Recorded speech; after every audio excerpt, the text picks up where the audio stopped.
Dahulu kala, di kerajaan Gurun Agrabah, hiduplah seorang pria malang Aladdin dengan monyetnya Abu. Untuk bertahan hidup, dia harus mencuri makanan dari pasar. Tetapi meskipun demikian, Aladdin baik dan jujur, karena dia membagikan segala sesuatu yang dicuri kepada anak-anak yang kelaparan.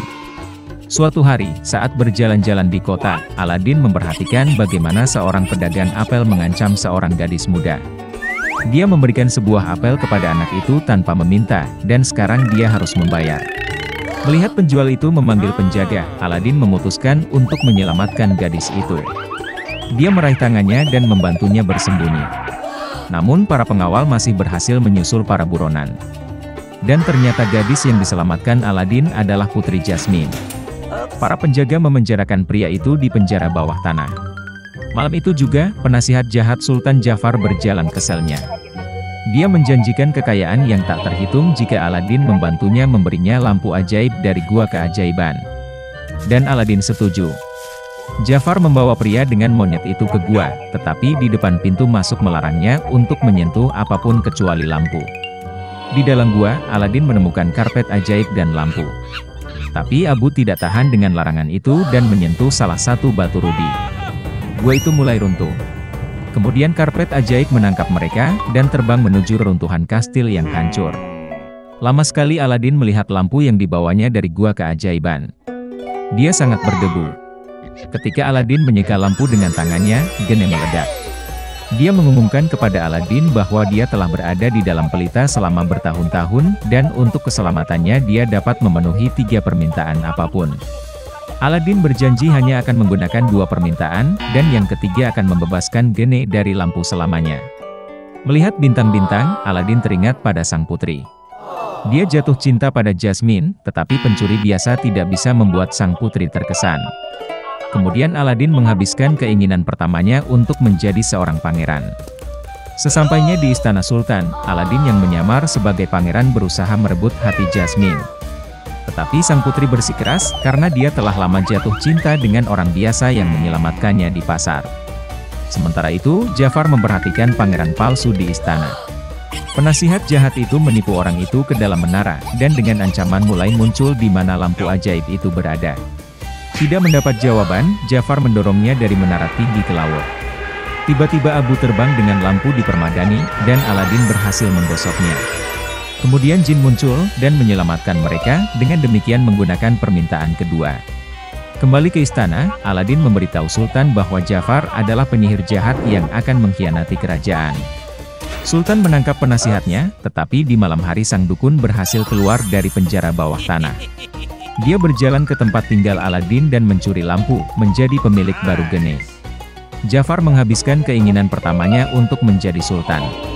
Dan dengan keinginan kedua, dia meminta kekuatan dari penyihir terkuat di dunia.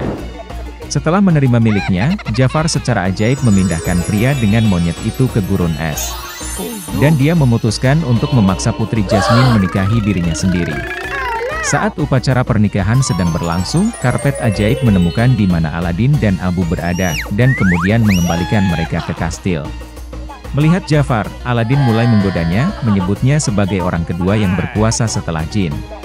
Kemudian Jafar yang marah menghabiskan keinginan terakhirnya untuk menjadi jin yang maha kuasa. Setelah berubah menjadi jin, tiba-tiba Jafar menjadi budak pelita itu sendiri.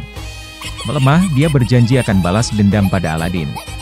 Tapi sebelum dia bisa menyelesaikan kutukannya, lampu menariknya masuk. Jin membawa lampu Jafar ke gua keajaiban, dan kerajaan kembali tertib. Aladdin memutuskan untuk menepati janjinya, jadi dia menghabiskan keinginan ketiganya untuk membebaskan geni dari lampu selamanya. Dan Sultan yang melihat bahwa Aladdin dan Jasmine sedang jatuh cinta, mengizinkan mereka untuk menikah. Dan mereka hidup bahagia selamanya, dan kerajaan Agrabah hanya makmur selama bertahun-tahun. Dikejutkan oleh nasib untuk menjalani kehidupan yang sibuk, Lemuel Gulliver kembali berangkat dalam pelayaran di kapal Adventure 2 bulan setelah kembali ke rumah. Tapi begitu kapal melewati Selat Madagaskar, badai menyusulnya. Hembusan angin kencang membawa kapal ke daratan yang tidak diketahui. Ketika para pelaut melihat daratan, mereka memutuskan untuk memeriksanya dan mengumpulkan air tawar. Gulliver pergi ke pantai bersama para pelaut, dan awaknya tersebar di seluruh pulau. Tidak menemukan air, Gulliver memutuskan untuk kembali ke pantai. Tetapi begitu dia mendekati lautan, dia melihat bahwa para pelaut telah meninggalkannya.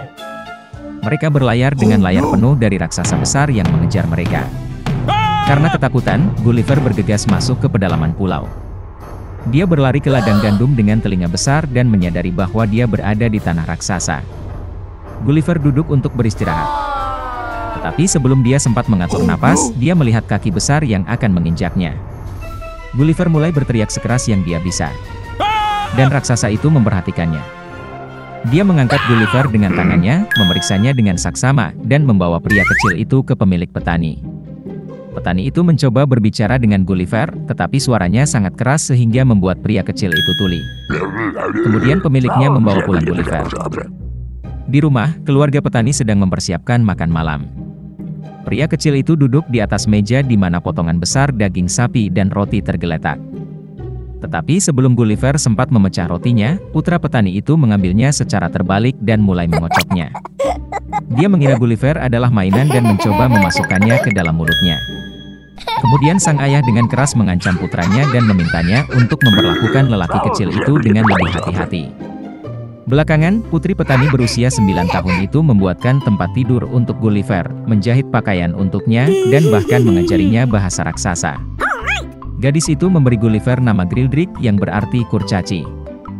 Dia memanggilnya pengasuh. Gulliver membangkitkan minat yang besar di antara raksasa lainnya, jadi petani itu mulai mengajaknya ke pameran untuk mendapatkan uang.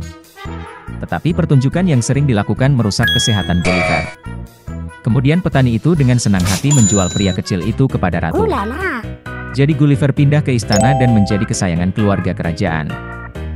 Namun, kurcaci istana, yang tidak lagi dianggap sebagai orang terkecil di kerajaan, tidak menyukai Gulliver dan menghancurkan hidupnya dengan segala cara.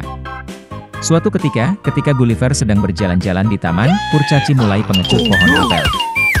Dan Gulliver harus melarikan diri dari apel raksasa yang berjatuhan. Dan pada kesempatan lain, seorang kurcaci yang gesit mendorong Gulliver ke dalam kendi besar berisi krim. Dan hanya juru masak yang masuk tepat waktu, menyelamatkan pria kecil itu dari kematian yang tak terhindarkan. Tapi bukan hanya karena si kurcaci yang membuat Gulliver mendapat masalah. Jadi suatu pagi saat sarapan, dia ditangkap oleh monyet koki. Seperti anak kecil, dia mulai mengayunkan Gulliver, lalu menyeretnya ke atap. Raksasa bergegas menyelamatkan pria kecil itu. Dan begitu mereka naik ke atap, monyet itu melempar Gulliver. Untungnya, dia berhasil mengatasi herpes zoster dan diselamatkan dengan selamat. Secara umum, kehidupan Gulliver di kerajaan bahagia. Dia sering menemani ratu dalam perjalanannya. Mereka bahkan membuatkan kotak perjalanan khusus untuknya. Dan suatu kali, dalam perjalanan lain seperti itu, pelayan membawa kotak berisi Gulliver ke laut agar lelaki kecil itu bisa menikmati udara segar. Tapi kemudian bayangan mulai muncul di atas kepala Gulliver.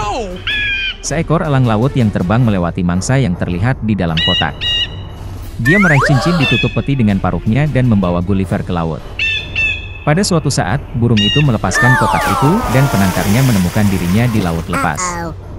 Gulliver nyaris tidak bisa membuka tutup atas, dia mulai berteriak dan melambaikan sapu tangannya. Akhirnya dia terlihat dari kapal dan dibantu untuk keluar.